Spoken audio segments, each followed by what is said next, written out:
Okay, so in this video we're talking about solving systems of linear equations in three variables. Okay, so before we talked about solving systems in two variables, we did that by graphing, or by using substitution, or by using elimination, and the method really depended upon you. In three variables, our methods are kind of limited. One, we can't do graphing. The calculator just can't handle it. Okay, at least the TI-83 and TI-84 cannot. Substitution, we can do. I'm not going to show that to you just because it's a little bit more work. I personally find that elimination is the easiest method, so that's the only method I'm going to show you.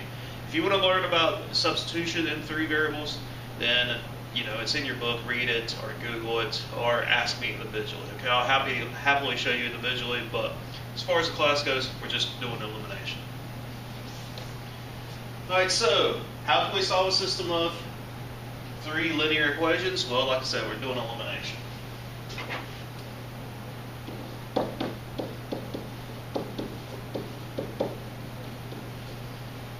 And then how many solutions can it have? Well, just like we've seen before, with two variable systems, is we could have one solution, we could have no solutions, or we could have an infinite number of solutions. So 1, 0, or infinite. And what do these solutions look like? Well, in the next couple of slides, I've got some pictures to show you. So let's go and get into that. All right, so here I have, remember, a solution to a system of equations is a point or set of points that satisfies every equation in the system. So right here I have 1 point. So 1 point. And that means just one solution. So this 1 point satisfies every single equation in the system. Now, how am I graphically representing each equation? Well, remember from the previous video, when we're talking about linear equations in three variables, those are represented graphically as a plane. So here I have three equations because I have three planes: the pink, the green, and the blue. Okay, it might be a little hard to see because they're really pastel, but 1 point in the center of all three planes joining up together. And that's kind of like the corner of a room, okay? Like if you take two walls and then the ceiling, that corner, that's like the 1 point where they all meet up, okay? Right here, I have a line. Now this is, so a line has infinite solutions.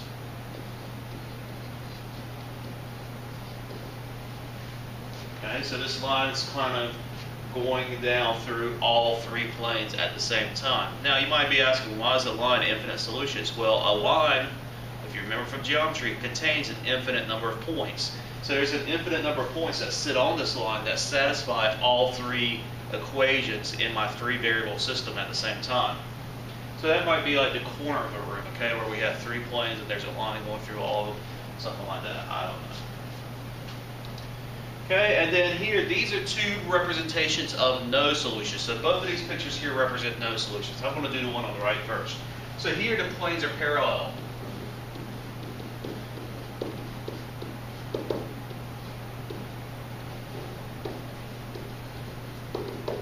And then no solutions. Obviously, there's no point that all three have in common, so there's no solutions at all. Just like when we had parallel lines in two variables. Over here, we have several different lines. Okay? But the problem is these lines only satisfy 2 out of 3 of the equations at the same time. 2 out of 3 is not good enough. 1 out of 3 is not good enough. To be a solution to the system of equation, a point has to satisfy 3 out of 3 of the equations in our system. 2 out of 3, 1 out of 3 is not good enough. It's got to do all three at the same time. So this is no solution also. All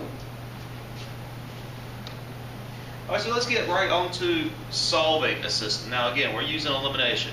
We're actually going to have to do elimination a couple of times. So follow along. What we're going to do first is pick a variable. Okay, it doesn't matter, X, Y, Z, whatever you prefer, your choice. But what we're going to do is we're going to first number our equations. So this is going to be equation 1, 2, and 3. What I want to do is pair up these equations. So I'm going to take 1 and 2, eliminate my chosen variable, And then I'm going to take 2 and 3, eliminate my chosen variable to make a new system. That might seem a little confusing right now, so let's actually get to it. So like I said, I'm going to take equations 1 and 2. So equation 1 was 3x plus 2y plus 4z equals 11. And equation 2, which is 2x minus y plus 3z equals 4. And I want to eliminate, so I need to choose a variable to eliminate. It's probably going to be easiest if I eliminate the y's. So to eliminate the y's, what I'm going to do is multiply my bottom equation by a positive 2. And remember, what I do on one side, I've got to do to the other. So I'm multiplying everything by 2. So I'm just going to rewrite now. And this does take a little bit of room, so don't get discouraged. So I'm just going to rewrite my top equation. So my first equation was 3x plus 2y plus 4z equals 11. And then my second equation becomes 4x minus 2y plus 6z equals 8. Okay, let's bring this up so you can actually see a little bit. What I want to do now is just eliminate this, and I'm just doing this by adding, okay? Just like we did with two variable systems. I'm just eliminating by adding the equations together now that my y's are additive inverses. So when I do that, I have 3x plus 4x, which is 7x. 2y plus negative y cancels out. 4z plus 6z is 10z. And 11 plus 8 is 19. So I'm going to call this equation 4. This is my fourth equation. So I came up with a new equation in two variables. All right. So now I'm going to take equations 2 and 3 and do the same thing. Now, I eliminated y when I used equations 1 and 2. So when I use equations 2 and 3, I also have to eliminate y. Otherwise, we can't get anywhere. So let's go ahead and do that. So I'm going to do equations 2 and 3 over here. So equation 2 was 2x minus y plus 3z equals 4. And equation 3 was 5x minus 3y plus 5z equals negative 1. All right, now I want to eliminate the y's, so I need my y's to be additive inverses. Probably the easiest thing for me to do is to multiply equation 2, which is my top one in this case, by negative 3 on both sides. Okay, so I'm just going to rewrite what I have, just like we did before. So equation 2 becomes negative 6x plus 3y minus 9z equals negative 12. My third equation was staying the same. So I have 5x minus 3y plus 5z equals negative 1. Okay? Now you can clearly see that my y's are additive inverses, so I can eliminate by just adding the two equations together, so that's not a big deal. So let's go ahead and do that. So I have negative 6x plus 5x, so negative x. My y's, we already said, are going to cancel out. Negative 9z plus 5z is negative 4z. And then negative 12 minus 13 is, or sorry, negative 12 minus 1 is negative 13. So this is equation 5. So now I have two equations in two variables. So now it's kind of like what we did a few videos ago, okay, a few sections ago. We were able to solve systems in two variables by using substitution or elimination, whatever worked better for us. Okay, so what I'm going to do now is rewrite my new system in blue using equation 4 and 5. So equation 4, 7x plus 10z equals 19. And then equation 5 was negative x minus 4z equals negative 13. Okay, well here it looks like it might be a little bit easier. So this is the system I'm working with. It might be a little bit easier to use substitution to solve this two variable system. Okay, so I want to look at equation 5 and get x by itself. Okay, so to do that, I'm just going to do a little bit of scratch work on the side. So equation 5 just simply becomes, I have let's see, to get x by itself, I'm going to add x to both sides. So I have negative 4z is equal to negative 13 plus x. But now I need x by itself, so I'm going to add 13 to the left. So I have negative 4z plus 13 is equal to x.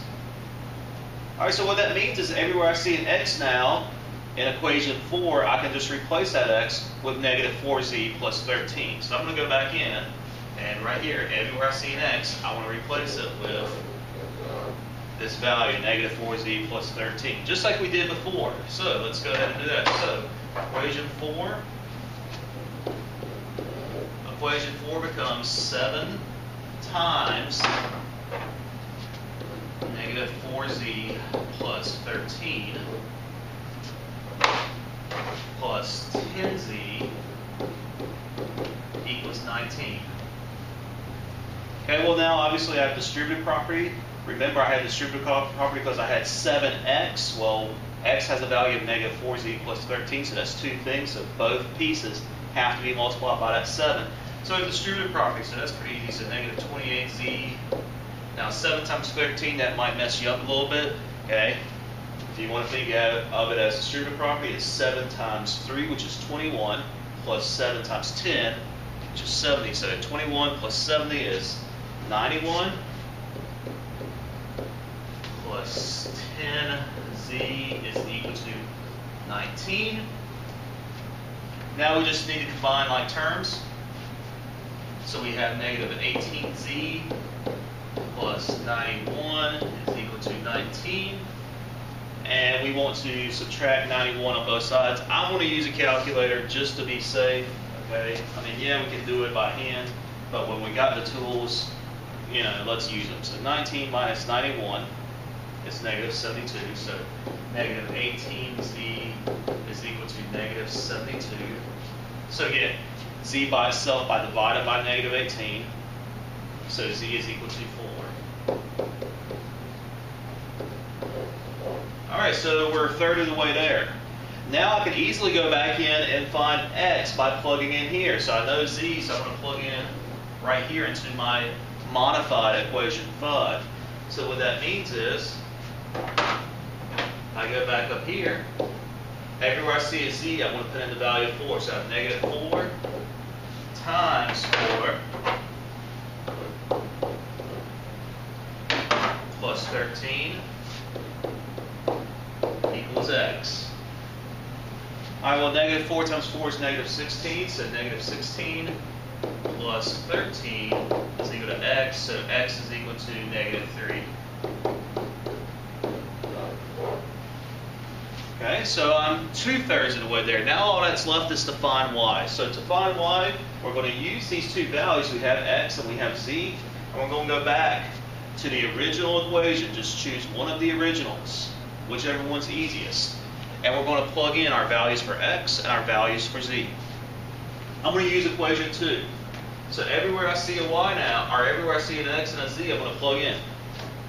So if you recall, x was negative 3 and z is positive 4. So that gives me, I'm using equation 2. You can use either equation what you want. So x was negative 3, z is positive 4. So I have 2 times negative 3 minus y. And actually, let's come up a little bit to give me a little bit more room, because I'm going to run out of room very quickly. So I'm looking at equation 2. And I'm just going to come all the way up here. And I'm just plugging in. Everywhere I see an x, I'm putting in negative 3. Everywhere I see a z, I'm putting in positive 4. So 2 times negative 3 minus y plus 3 times 4 is equal to 4. Okay, we'll simplify. So I have negative 6 minus y plus 12 is equal to 4. Now simply just combine like terms. So I have positive 6 minus y equals 4. So now get negative y by itself by subtracting 6 on both sides. So I have negative y is equal to negative 2. So that means y has to be equal to positive 2. Okay, so now I have all three values. So I need to write my final answer. So y was positive 2, x is negative 3, z is positive 4. So that means my final answer was negative 3, positive 2, positive 4, x, y, z. Let's make sure I got all the values correctly. Okay, that looks pretty good. That looks pretty good. Okay, so that is my final answer. So that means this system had exactly one point of intersection that satisfied all three planes. Okay, so the planes met up at one specific order triple, and that's it. That's the solution to this system. So yeah, it's a little bit of work, but you got to think it's a lot more complicated than what we did previously. So that kind of makes sense. Okay, let's try this one. So we're doing the same thing again. We're going to first label our equations. Equations 1, 2, and 3. Then pair them up. Equations 1 and 2, equations 2 and 3. Do elimination first. So this is equation 1, 2, and 3. Okay, and I'm going to eliminate, see if anything works out nicely. I'm going to eliminate the x's, okay? It's just my choice. You choose what works for you. If you want to always eliminate y's, do it. Whatever. Alright, so equations 1 was x plus y plus z equals 2. And equation 2 was 3x plus 3y plus 3z equals 14. Okay? Well, now I need to eliminate some variables here. So I want to eliminate the x's is what I chose. So I need to multiply the top equation to make my x's additive inverse. I need to multiply the top equation by a negative 3 all the way across. Okay, so I end up with equation 1. Equation 1 becomes negative 3x minus 3y minus 3z is equal to negative 6. Alright? And then equation 2 is 3x plus 3y plus 3z equals 14. Alright, so now my x's are additive inverses, so just add the two equations together to eliminate, just like we've done before. So negative 3x plus 3x cancels out. Negative 3y plus 3y cancels out. That's kind of weird. Let's keep going. Negative 3z plus 3z cancels out. Really weird. So on the left, all we have is 0. So 0 equals 14 minus 6, which is going to be positive 8. So 0 equals 8. That's never true. I don't know of any time when 0 is equal to 8. So we know for a fact that since 0 is not equal to 8, there's no solution. No solution at all to this system. So we can stop there. So since something weird happened early on, we could stop, we could make a conclusion. 0 is never equal to 8, so there's no solution. So we actually got lucky. Didn't have to do as much work this time. So no solution. Okay, solve this one. So again, I'm just going to say, all right, well, since I've already eliminated x's, I've already eliminated y's, this time let's eliminate z's, just for fun. Okay, so first, label your equations, 1, 2, 3. And again, what we're going to do is start off by pairing up equations 1 and 2, eliminate z this time, equations 2 and 3, eliminate z, and then go from there. So equations 1 and 2. So for equation 1, I had x plus y plus z is equal to 2. Equation 2, I had x plus y plus z, plus negative z, or minus z, that is equal to 2. Alright, well, my z's are already additive inverses, so that works out perfectly. So I can just go ahead and add these two equations together. So let's go ahead and do that. So x plus x is 2x. Y plus y is 2y. And my z's, like I said, are additive inverses, so they cancel out very nicely. So finally we're equal to 2 plus 2 is 4. So this is going to be equation 3. All right, so now we're ready to go on to equations, to pair up equations 2 and 3. So let's just get a little bit more room. So equation 2 was x plus y minus z is equal to 2. Equation 3 was 2x plus 2y plus z is equal to 4. All right, so I want to add these equations together because my z's are additive inverses. Okay, so they'll cancel out really nicely. All right, so I have x plus 2x is 3x. Y plus 2y is 3y. And then my negative z plus z cancels out just like I needed. So 2 plus 4 is 6. All right, so this is going to be equation 4. Well, nothing really weird going on right now. I mean, we got lucky. It worked out nicely as far as the z's were concerned. But so now we need to pair up equation 3 and 4 because now I have 2 equations and 2 variables. So it's going back to what we've already talked about earlier in this unit. So looking at equation 3, I have 2x plus 2y equals 4. Equation 4, I have 3x plus 3y equals 6. All right, well, there's really nothing that works out super nicely here, so what I think I need to do, so I can't really use substitution this time, so what I'm going to do is just use elimination again. This time, let's eliminate the x's. So I need my x's to be additive inverses, so it looks like I want to multiply both equations. Let's keep the bottom equation positive x. So multiply the top equation. I'm looking for the lowest common factor, which is 6. So I want my top equations, my top x to be negative 6. So I'm going to multiply everything by negative 3. And I will have to multiply my bottom equation by a positive 2. So let's go ahead and rewrite that. So doing this, so I have equation 3 becomes negative 6x minus 6y is equal to negative 12. And then my equation 4 becomes 6x plus 6y equals positive 12. Okay? So now we're ready to eliminate because my x's are additive inverses. So let's just add my equations together now. It's no big deal. All right, so negative 6x and 6x eliminate. That's great. Negative 6y and positive 6y also eliminate.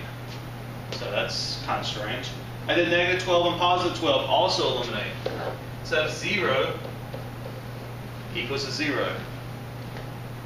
All right, well, 0 is always equal to 0, so that's a good thing, right? That's okay. We know 0 is always equal to 0. But the key is it's always true. No matter what we do to, no matter what order triple we plug into the system, we're always going to end up with 0 equals to 0, always going to end up with a true statement, which means we have an infinite number of solutions. So since 0 is equal to 0, there's infinite solutions.